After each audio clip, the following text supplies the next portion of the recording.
Nabo Constructions, Cary Road, Bhatubasti, opposite Ranger Office. पिछले 7-8 साल से आज अंडमान में एक बड़ा नाम है जो रियल एस्टेट और कंस्ट्रक्शन की दुनिया में काफी मशहूर है।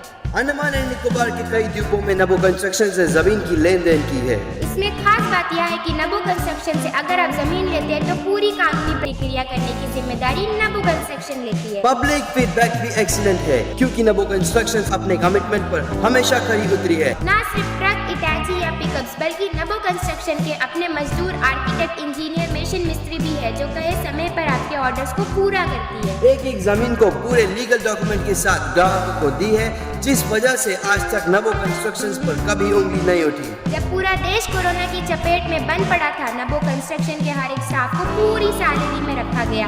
वे बेरोजगार नहीं हुए। अंडमान की लोकल कंपनी होना भी एक वजह है कि जनता आंख बंद करके भरोसा करती है किसी भी किस्म के फ्रॉड होने से। नबो कंस्ट्रक्शन से जमीन लेना देना या कंस्ट्रक्शन का काम करना यानी आपकी पैसे की सुरक्षा की पूरी गारंटी। याद रखिए, रियल एस्टेट और कंस्ट्रक्शन वर्क्स के लिए नबो कंस्ट्रक्शंस, कैरी road, Bathubasti, opposite ranger office. Arun's fertility and IVF centre. स्वास्थ्य को लेकर आज इंसान सबसे ज़्यादा परेशान है। महिलाओं की गायनिक समस्याओं का संपूर्ण समाधान के लिए अरुण्स फर्टिलिटी एंड आईवीएफ सेंटर अब आपको प्रेगनेंसी प्लानिंग से लेकर डिलीवरी तक की सभी ज़रूरी जानकारी व किसी भी प्रकार के इलाज व दवाइयों के लिए अरुण्स फर्टिलिटी एंड आईवीएफ सेंटर। अब आपको लाखों रुपए खर्च कर मेनलैंड जाने की भी ज़रूरत नहीं।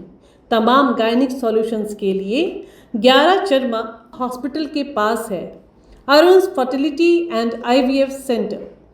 एक से एक आधुनिक उपकरणों और पूरी सुरक्षा के साथ आपके प्राइवेसी को ध्यान में रखते हुए डॉक्टर्स व साइंटिस्ट से कंसल्ट करें। सभी सुविधाओं से lace अरुण्स fertility and IVF centre. सबको मेरा नमस्कार। मीडिया का सारे मेरा भाई लोगों को और इधर बेटा सूर्या, लक्ष्मण और किया लेकर सबको मेरा नमस्कार।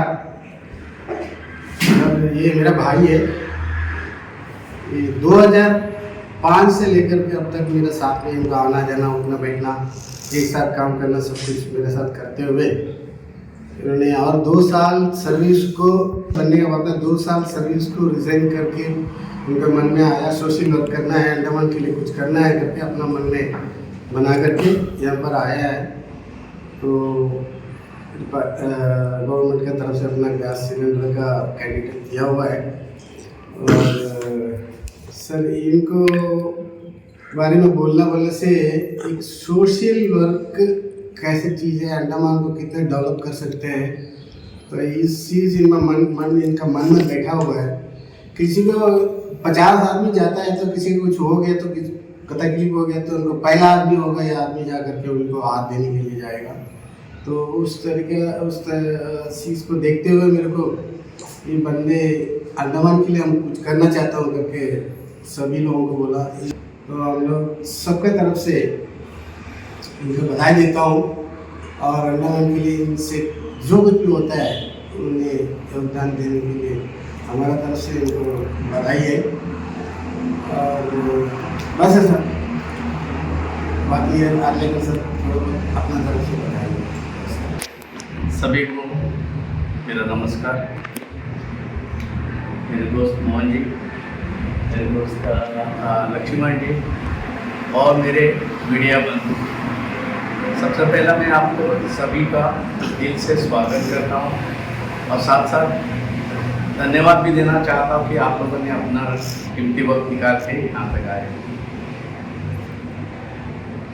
आप सभी को मालूम ही होगा कि आने वाला 19 अप्रैल को अंडमान निकोबार पार्लियामेंट्री कॉन्स्टिट्यूएंसी लोकसभा का चुनाव है। इस चुनाव में टोटल 12 उम्मीदवार उतरे हैं। 12 में से मैं आनंद रामनाथ दालेकर सीरियल नंबर 9 में है। तो मैं ये सोच के आया, बहुत कुछ सपने लेके आया, बहुत कुछ ड्रीम लेके आया और साथ साथ मैं कोशिश करूँगा कि मैंने जो इलेक्शन के दौर में मैनिफेस्टो बनाया, तो आपके मीडिया के माध्यम से मैं अंडमान निकोबार को द्वीपवासियों को ये मैं पहुंचाना चाहता हूँ मैनिफेस्टो। तो मैनिफेस्टो मैं आपको आपकी तरफ से दिखाने की कोशिश करूँगा। मेरा मीडिया दोस्तों को निवेदन है कि आपके द्वारा, आपके माध्यम से अंडमान निकोबार के द्वीप वासियों के तक पहुँचे। मैनिफेस्टो पढ़ के उसका थोड़ा ब्रीफ करने मैंने कुल मिला के 13 पॉइंट डाले हैं मेरे मैनिफेस्टो में आने वाले इलेक्शन में। सबसे पहला है डिबेट स्टूडेंट के बारे में, address unresolved issues impacting debate student future and hold responsible person accountable. जहाँ तक आपको मालूम होगा 22 सितंबर 2022 में डिबेट स्टूडेंट के ऊपर इंजस्टिस हुआ है। एक्चुअली स्टूडेंट का कुछ गलती नहीं था, ठीक है, वो मजबूरन उनको रोड पे आना पड़ा, लेकिन आज तक उसका किसी को मालूम नहीं उसका क्या हुआ है, समस्या क्या था, किसकी तरफ से गलती था। उनके 2 साल तो वैसे ही वेस्ट हो गए। तो किसी की तरफ से पता नहीं चल रहा है, किसी की हालत में पता नहीं चल रहा है कि किसकी इसमें गलती है। मैनेजमेंट की गलती है, एडमिनिस्ट्रेशन की गलती है, डिबेट स्टूडेंट्स की गलती है कि पॉन्डिचेरी यूनिवर्सिटी की गलती है, कुछ समझ में नहीं आया। तो उसको मैं कोशिश करूँगा कि इसमें गलती किसकी। सेकेंड मेरा मैनिफेस्टो पॉइंट है वो है vehicle ferry service, implementation of free passenger vehicle ferry service between Chatham, Bamboo Flat, Dundas point, Panighat and vice versa, including middle strait jetty and Baratang. इसमें क्या है, आप सभी को मालूम है, जॉन भैया ने अभी भी बांट लिया है लोकल लोगों का। मैंने भी बहुत कोशिश किया आपकी तरफ से कि बहुत उधर लोगों को परेशानी होती है, वो एक मेजर परेशानी है, उसको वन टाइम सॉल्यूशन है ब्रिज। तो उससे पहले जो अभी ब्रिज आएगा तब आएगा, तब लोग उधर स्ट्रगल कर रहे हैं। मैं जब डिफेंस में काम करता था मुझे मालूम है, मेरे अंडर में 50-100 लोग काम करते थे, वो लोग टाइम पर नहीं पहुँचते थे। तो टाइम पर नहीं पहुँचते बोल के वो क्या करते हैं कि ऑटो रिक्शा करके एडिशनल अपना बर्डन, एक्सप्रेस बर्डन लेके टाइम पर पहुँच जाते हैं। वो उसके लिए मैं क्या बोल रहा हूँ, उसके बदले में क्योंकि फेरी सर्विस स्लो है, पुराने फेरीज है, तो टाइम पर नहीं पहुँचते पब्लिक अपने ड्यूटी पर। तो मैं चाहता हूँ कि एडमिनिस्ट्रेशन इसको फ्री पैसेंजर व्हीकल सर्विस दे दे। तो साथ साथ मैंने ये भी बोला है कि मिडल स्टेट जेटी से लेके 12 टन जेटी। आप बोलेंगे ये क्या हो गया, उधर क्यों जा रहा है? तो उधर NH4 भी ऐसा है कि उसका भी बुरी हालत है NH4 की। जैसे NH4 में धक्के खा के जाते हैं, ठीक है, फिर उतरना है, फिर फेरी में बैठना है, फिर जाना है, फिर उतरना है। तो कम से कम एक 13-14 रुपये का एक पैसेंजर को रिलैक्सेशन मिलेगा तो बहुत अच्छी बात है। तो इसमें और भी है दिक्कत है, उसमें टूरिस्ट बहुत आते हैं, उसमें आइलैंडर कार्ड यूज़ करके उसको फ्री दे सकते हैं। जिसके पास आइलैंडर कार्ड नहीं है, उसका जैसे टूरिस्ट है उनके पास नहीं रहेगा, उनका टिकट फेयर ले सकते हैं। तीसरी बात है कि construction of heavy duty bridge between Bamboo Flat and Port Blair as a permanent solution. तो वही तो मुझे पता है, एक बार ब्रिज बन गया तो सबके लिए प्रॉब्लम सॉल्व हो जाएगा। तो ये मैं कोशिश करूँगा, अगर मुझे मौका दिया तो मैं 100% इसको कोशिश करूँगा। 100% मैं फ्री ऑफ सर्विस करने की भी कोशिश करूँगा। इसमें एक लाडली लक्ष्मी, ये एक नया चीज़ है, हर स्टेट में चलता है मैक्सिमम में।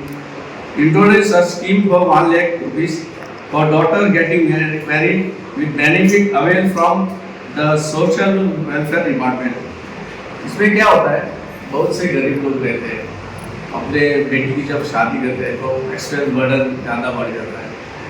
तो मान के चलो एक सरकार की तरफ से उनको 1 लाख मिल जाए एक्स्ट्रा में, तो फॉर्मेलिटीज रहेगी, जो भी सिविल रजिस्ट्रेशन वगैरह फॉर्मेलिटीज रहेगी। उसके बाद 1 लाख मिल गया तो उसको एक थोड़ा रिलैक्सेशन मिलेगा पेरेंट्स को। उसमें क्या हो जाएगा और नॉन रिटर्नेबल, कोई रिटर्न नहीं करेगा। तो ये चीज़ है। तो ये लाडली लक्ष्मी के लिए मैंने इंट्रोड्यूस करने की कोशिश करूँगा मैं। साथ साथ ये बहुत वेरी इंपॉर्टेंट पॉइंट है, provision of self business opportunity to woman over 18 years old through various scheme to empower woman Shakti. आजकल क्या है, जो जॉब है बहुत कम है तो भी किसको मिलता नहीं, किसको मिलता है। तो उसमें क्या है, अपॉर्चुनिटी क्या है कि नारी शक्ति को जितने भी स्कीम्स है गवर्नमेंट से, वो उन लोगों ने ऑक्यूपाई करे, मौका ले ले, ताकि वो अपना पैर पर खड़े रहे। जो लोन मिलेगा अपने प्रोफेशन के हिसाब से वो अपना खुद का बिजनेस शुरू करे, वो टेलरिंग का होने दो, वो पापड़ बनाने का होने, कोई भी बिजनेस हो खुद कर सकती है, अपने पैर पर खड़ी रह सकती है। तो ये आप उन लोग नारी शक्ति का एक जो ताकत है वो दिखाने का एक अपॉर्चुनिटी मिल जाएगी। तो साथ साथ मैं नेशनल हाईवे का भी बताना चाहता हूँ। Upgradation of NH 66 from Chatham to Diglipur with flyover bridges, bypass road bridges, 2x2 highway lanes including a new bridge between Middle State and Baratan, taking precaution for the Jara forest area। देखिए आज मैं 2-4 बार अभी गया था दिगलीपुर पे, NH4 की बहुत हालत बुरी है, ट्रेवल नहीं कर सकते किसी भी हालत में। और वो नेशनल हाईवे उसको बोले नहीं साहब, 4 बोलो नहीं तो 44 बोलो, तो नेशनल हाईवे नहीं है और विलेज का रोड भी नहीं है मेरे हिसाब से। मैंने देखा है करीब करीब उसका जो लेंथ जो ये है 6 मीटर की, 6 मीटर कहाँ आता है? अगर आप रेजिडेंशियल एरिया नया बनाते हैं तो 6 मीटर का रोड बनता है, तो वो देखा तो 6 मीटर का रोड है, 6 मीटर का हाईवे नहीं होता है। हाँ ठीक है, एक जमाने में बनाया था, ठीक है, लेकिन आज वो नहीं होना चाहिए। आज बहुत कुछ बदल गया, हमारा देश बहुत आगे पहुँच गया, लेकिन अंडमान निकोबार बहुत पीछे है, 50 साल पीछे है। तो इस रोड को पहला चौड़ा करना है। चौड़ा बोला तो देखिए अभी मेरा प्लान के हिसाब से सबसे पहले NH4 हटा के उसका अपग्रेडेशन देना है NH 66। NH 66 जब आएगा तो चाटम से लेके तो ये सिटी आएगी, सिटी के ऊपर कोई और ब्रिज आएंगे, बाईपास आएंगे, जहाँ ब्रिज चाहिए पानी के ऊपर से हो सकता है ब्रिज, रोड के ऊपर से भी ब्रिज हो सकता है, और उसको 2x2 लेन भी होना चाहिए।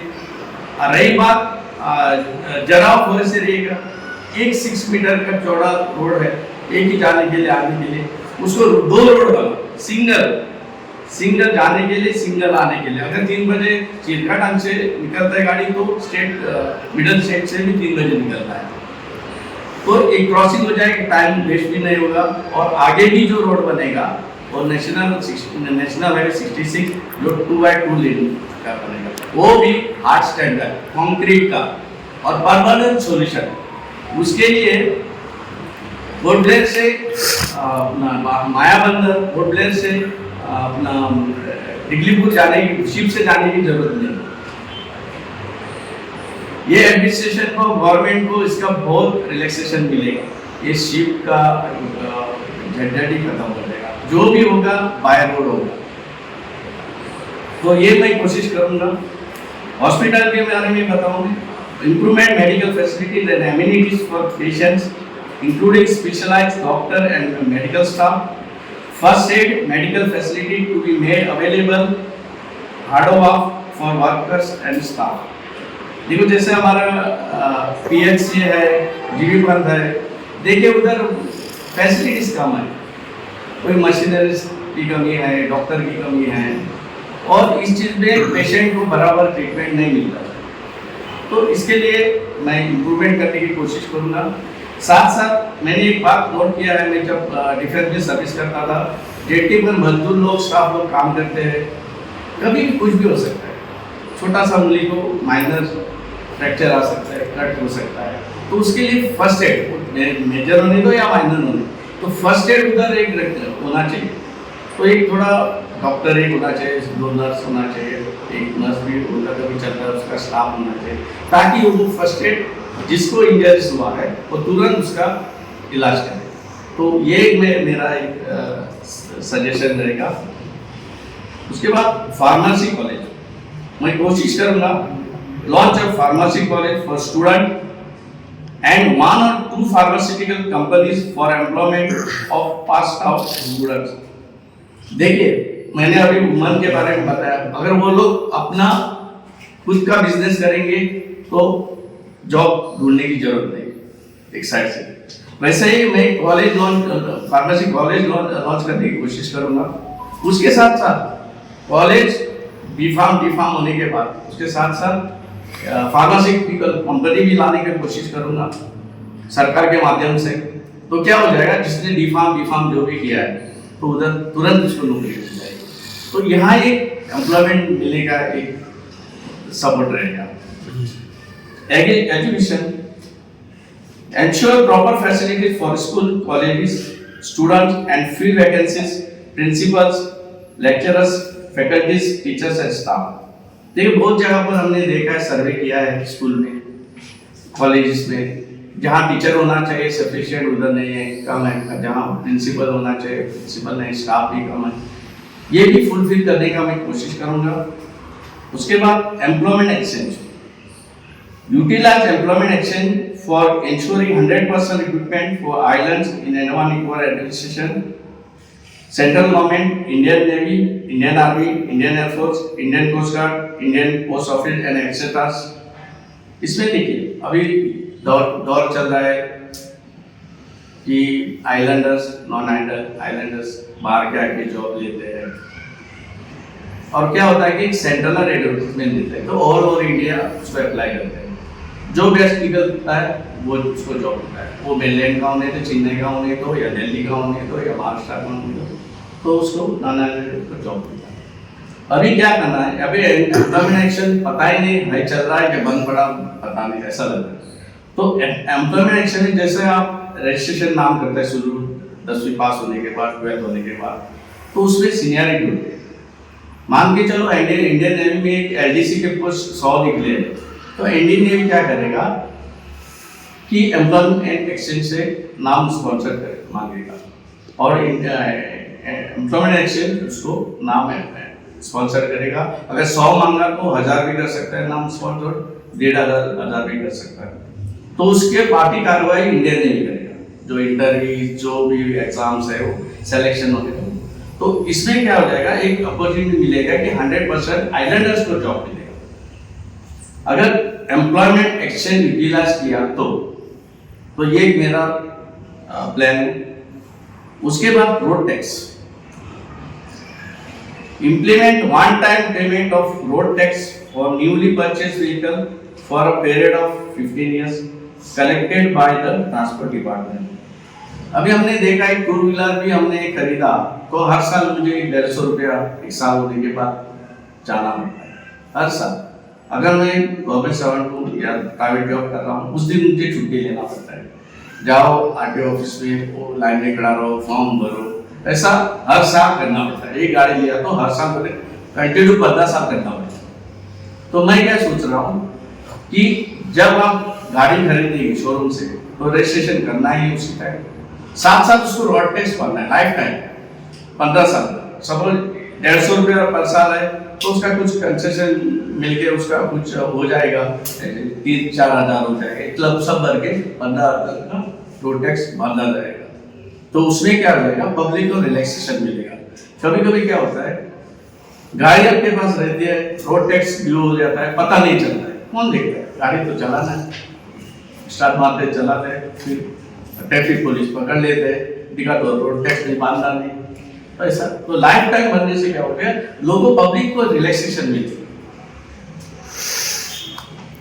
Excise department, establishment of an excise department to regulate, control and monitor the manufacture, possession, import, export, transport, sale and consumption of liquor in Andaman Nicobar Island। अभी आजकल अनिल को चला रहा है, इसमें एक्साइज डिपार्टमेंट आना जरूरी है। अगर एक्साइज डिपार्टमेंट आएगा, एक तरह की फोर्स है, जैसे पुलिस फोर्स है, ये एक्साइज डिपार्टमेंट उनका यूनिफॉर्म भी रहेगा, एक फोर्स टीम रहेगी। तो जहाँ भी लिकर का रिलेटेड है तो उसका हक बनता है कि उसको चेक करो, उसको रेड मारो, गलत डुप्लीकेट लिकर आ रहा है कि नहीं आ रहा है वो चेक कर सकता है। तो ये लॉन्च यहाँ एस्टैब्लिश करने का बहुत जरूरी है, क्योंकि दारू डुप्लीकेट आता है, वो हेल्थ के लिए बहुत खतरनाक हो सकता है। तो इसके लिए प्रॉपर एक्साइज डिपार्टमेंट आया तो वो अपना लीकर के ऊपर, लीकर डिपार्टमेंट के ऊपर और ध्यान देगा। आखिर के 13वां मेरा पॉइंट है gas cylinder, timely deliver of domestic cylinders to the consumers, ensuring proper weight and cylinders। इसमें क्या होता है, हमने देखा है कि इस गैस सिलेंडर का डिलीवरी बराबर नहीं होता है। लोग पैसे मांगते हैं और पता नहीं सिलेंडर खाली लेके इधर से उधर भागते हैं, ट्रक आता है, स्टाफ आता है उनका, कौन भर के लेके भागता है, कौन खाली लेके भागता है। ऐसा नहीं होना चाहिए, पैसा प्रॉपर मांगता है तब हम डोर डिलीवरी का भी पैसा मांगते हैं, जहाँ तक मेरे नॉलेज। तो प्रॉपर वेट के साथ गैस सिलेंडर डोर डिलीवर होना चाहिए, इसके ऊपर मैं ध्यान दूंगा। ये तरह मेरा 13 पॉइंट जो मैंने इस मेरे मैनिफेस्टो में लिखे हैं। फिर भी मैंने और भी है मेरे पास, ये मैं ध्यान में रखूंगा। वाटर क्राइसिस, इलेक्ट्रिसिटी, अभी देखो सप्लाई चलेगी, अंधेरे में काम करें अपना। वैसे ही अभी परसों हमने एक बेकरी में देखा कि उसका क्या है कि वो ब्रेड बना रहा था, सप्लाई चली, ब्रेड खराब हो गई। वो छोटे छोटे बिजनेसमैन को बहुत दिक्कत आती है, लॉस हो जाता है, क्योंकि उनको मंथली पेमेंट नहीं देना है अपने स्टाफ को। तो वाटर क्राइसिस और इलेक्ट्रिसिटी का भी ध्यान दिया।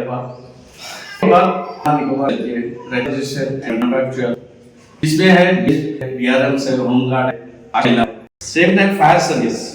यहाँ हमने देखे कि फायर सर्विस में एकदम बुरा नहीं बोलता है, कभी कभी वो लोग अपना काम करते हैं, किसी का प्रॉपर्टी भी बचा देते हैं, लेकिन उन लोगों ने डिबेट स्टूडेंट के ऊपर जो पानी का बौछार किया है वो गलत तरीके से किया है। वाटर कैनन नहीं, फायर ब्रिगेड से किया है, और ऐसा प्रेशर नहीं चलाना चाहिए था।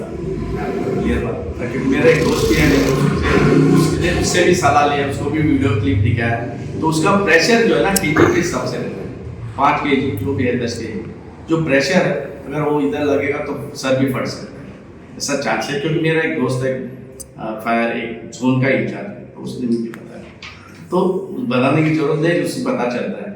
तो वो गलत तरीके से चला है, तो उसके लिए क्या है कि एक addition water cannon vehicle available होना चाहिए, क्योंकि कभी भी आंदोलन हो सकता है, एक्स्ट्रा किसी भी चीज़ का हो सकता है। अगर कंट्रोल करने के लिए तो होता है, अगर मानना है तो रियली वो वाटर कैनन व्हीकल यूज करना है, not fire brigade. Fire brigade क्या होता है, किसी का प्रॉपर्टी बचाने के लिए, इंसान को बचाने के लिए। और साथ साथ मैं चाहता हूँ कि मीडिया के माध्यम से भी कहना चाहता हूँ, ये मैं आने के बाद करूँगा ऐसा नहीं, आज भी मैं मीडिया के माध्यम से फायर सर्विस को बताना चाहता हूँ कि लेटेस्ट टेक्नोलॉजी का व्हीकल है, मशीनरीज है, इक्विपमेंट है, फायर फाइटिंग जो सामान है वो लाने का कोशिश कीजिए, क्योंकि कहीं भी कुछ भी कभी भी हो सकता है, ताकि किसी का प्रॉपर्टी बच जाएगी, किसी का सामान भी बच जाएगा। देखिए अभी फिनिक्स में देखिए, स्कूल लाइन में देखिए, सब कुछ जल के राख, तो ऐसा नहीं होना चाहिए। वो क्या है, एक फायर में इंसिडेंट हो गया तो एक 5 मिनट ऐसा मिलता है कि 5 मिनट के अंदर अगर फायर फोर्स पहुंच गया तो फायर जो है काबू में आने की संभवता रहती है। अगर आप 5 मिनट के बाहर आ पा गए तब तक के लिए 5 और 5 10 मिनट, उसके बाद तो कंट्रोल से बाहर चला जाता है। तो मेरे आपके माध्यम से फायर फोर्स को विनती है, निवेदन है कि ये चीज़ें जरूर मंगवाएं, जैसे कि लेटेस्ट टेक्नोलॉजी के व्हीकल्स है, मशीनरीज है, इक्विपमेंट है, फायर फाइटिंग एक्टिविटी जो है उनका और भी बढ़ा देना चाहिए। उसके बाद जो है लैंड करना चाहिए। यहाँ क्या होता है कि 200 स्क्वायर मीटर, 100 स्क्वायर मीटर में अभी 20 साल हो गया, किसी का 15 साल हो गया, 10 साल हो गया, लोगों ने घर बांधा है, कंस्ट्रक्शन किया है, लाइट है या पानी है, सब कुछ आया, तो उसको क्यों तड़ाना है? उसको तड़पाना नहीं है। उसका जो पेपर है वो देखना है रियली उसका क्या है, पेपर कितना एरिया उसने कैप्चर किया है, इतना की एरिया में उसने कंस्ट्रक्शन किया है, अपने मेहनत का पैसे से बनाया हुआ जो कमाई किया उसने उधर पूंजी अपना लगाया है। अगर आप बोलेंगे उसको तोड़ेंगे, ये नाम पर नहीं करेंगे, ऐसा नहीं होना चाहिए। अगर करना है तो शुरू में ही करना, जिस दिन वो पत्थर डालता है, पहला पत्थर डालता है फाउंडेशन में, उसी दिन रुकना है।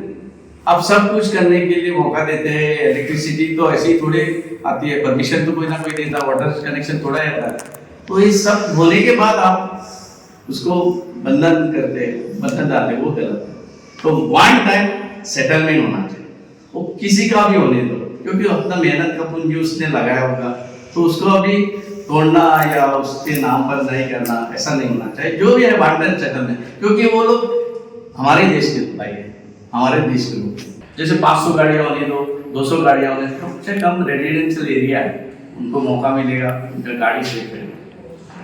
दूसरा बात है, देखिए यहाँ स्टेडियम एक ही है, वो भी उतना मेंटेन नहीं है। तो एक इंटरनेशनल स्टेडियम बनाने को मैं कोशिश करूंगा, वो भी नॉर्थ अंडमान, मिडल अंडमान और नॉर्थ अंडमान के बीच में स्टेडियम बनेगा, वो भी इंटरनेशनल। मैंने देखो मैंने पहले बोला मैं बहुत सपने लेके आया, मैं बहुत ड्रीम लेके आया अंडमान निकोबार के लिए। जैसे ये हाईवे बनेगा चाटम से डिगलीपुर तक, वो क्या सिर्फ आने जाने के लिए, अपना सामान आने जाने के लिए, पैसेंजर को आने जाने के लिए नहीं, तो ये स्टेडियम भी बनेगा उधर, तब तो लोगों का उसका बेनिफिट मिलेगा। जैसे क्रिकेट टूर्नामेंट हो जाएगा, जैसे अपना वर्ल्ड कप में से एक भी मैच हो जाएगा, तो उधर बहुत लोगों को क्या हो जाएगा, होटल्स आएंगे, उधर एम्प्लॉयमेंट मिलेगा, बहुत काफ़ी चीज़ है बताने के लिए बहुत कुछ है। तो ये मैं इंटरनेशनल स्टेडियम नॉर्थ अंडमान में लाने की कोशिश करूंगा। और एक बात स्पोर्ट्स की बात है, इंडोर गेम्स है, तो क्या होता है ना, पंचायत एरिया में कोई गेम्स वगैरह नहीं रहता है, बच्चा पढ़ता है अपना, थोड़ा क्रिकेट ओपन ग्राउंड में खेलता है, बस और कुछ नहीं है। तो 70 पंचायत एरिया में, हर एक पंचायत एरिया में कोशिश करूंगा कि इंडोर गेम जैसे कि चेस है, कैरम बोर्ड है, टेबल टेनिस है, बैडमिंटन है, वॉलीबॉल है, ये एज पर कन्वीनियंट एक विलेज रहेगा, तो विलेज के लिए, यंगस्टर के लिए, बच्चों के लिए ये चीज़ उधर स्पोर्ट्स की चीज़ें रखना चाहता हूँ मैं। गवर्नमेंट के जगह पर थोड़ा कंस्ट्रक्शन करके उसमें बच्चे अपना पढ़ाई वगैरह करके खेलने के टाइम पर जा सकते हैं, एक दूसरे को मिल सकते हैं, उनको रेस्ट्रिक्शन टाइम ही रहेगा। भले वो पंचायत के अंदर में आएगा, कल हो गया तो, लेकिन उसका जो कमेटी रहेगा, वो गांव की कमेटी, वो लोग चलाएंगे, तो बच्चे को क्या हो अच्छा। अभी कैरम बोर्ड, इतने बड़े कैरम बोर्ड है, वो यहाँ तक ही है, हमने देखे इतने बड़े होल है, इतना बड़ा स्ट्राइकर है, प्लास्टिक के कॉइंस है, ये कैरम बोर्ड है। कैरम बोर्ड और है जो नेशनल गेम्स है, अपना इंटरनेशनल गेम में ये अलग कैरम बोर्ड आता है, उसका रूल्स रेगुलेशन भी अलग रहता है, वो लॉन्च मैं करना चाहता हूँ, ताकि कल का बच्चा अगर कैरम खेला, अच्छा सा प्लेयर बन गया, तो नेशनल लेवल तक जा सकता है, इंटरनेशनल लेवल तक, क्योंकि उसको वर्ल्ड कप वगैरह होता है। और किसी कंपनी में अच्छा कैरम खेला तो मैं बोलता हूँ भारत पेट्रोलियम, हिंदुस्तान पेट्रोलियम, इसमें जॉब मिलता है, अपना LIC में भी जॉब मिलता है, अच्छे कैरम चैंपियन को जॉब मिले, अच्छा पोस्ट में जॉब मिलता है। तो ये कैरम में लाइफ नहीं है, मैं चाहता हूँ कि बच्चे अंडमान से बाहर निकले, तो ये कैरम दूसरा कैरम रहेगा जो नेशनल और इंटरनेशनल स्पोर्ट्स में यूज करता है।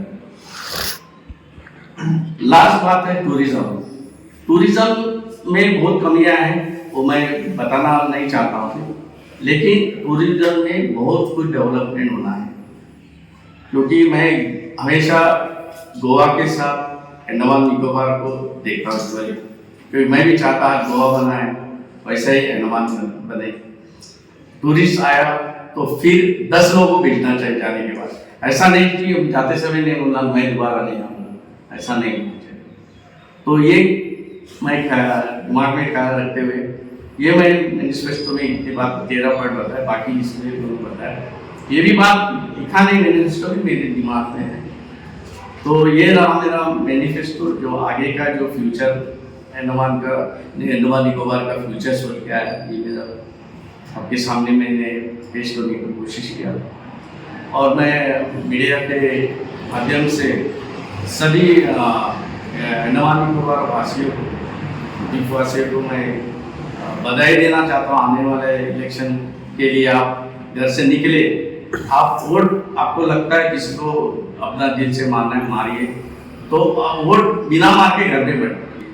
टेस्ट है, घर से निकले, अपना होने का यूज कीजिए। तो ये सब बताने के बाद ये मेरा माध्यम से मैं निकलता हूँ। अगर आप पूछना चाहें तो मुझसे मैं नमस्कार सर। जो है 2005 से अंडमान के बारे में पूरा पता करके हमारे लोगों को और हमारे बीच में घुमाएं और अपनी तरफ से जितना भी सोशल वर्क करना है बीच बीच में आके हम लोग से मिलके अपना तरफ से जो भी कंट्रीब्यूट करना है और उनकी तरफ से जो भी सहायता हम लोग मंदिरों वगैरह ऐसे सोशल वर्क करें और मेडिकल का कुछ छोटे मोटे इशू है उसमें भी सर ने बहुत सारे अपनी तरफ से सहयोग करें और जितने भी जैसा व्हाट्सएप में हम लोग देखे होंगे तो पेशेंट रेफर का वो सभी को अपनी तरफ से जितना भी हो सके अपनी तरफ से मदद करें।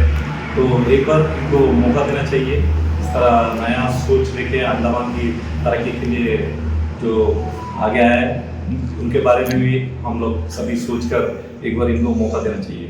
Thank you.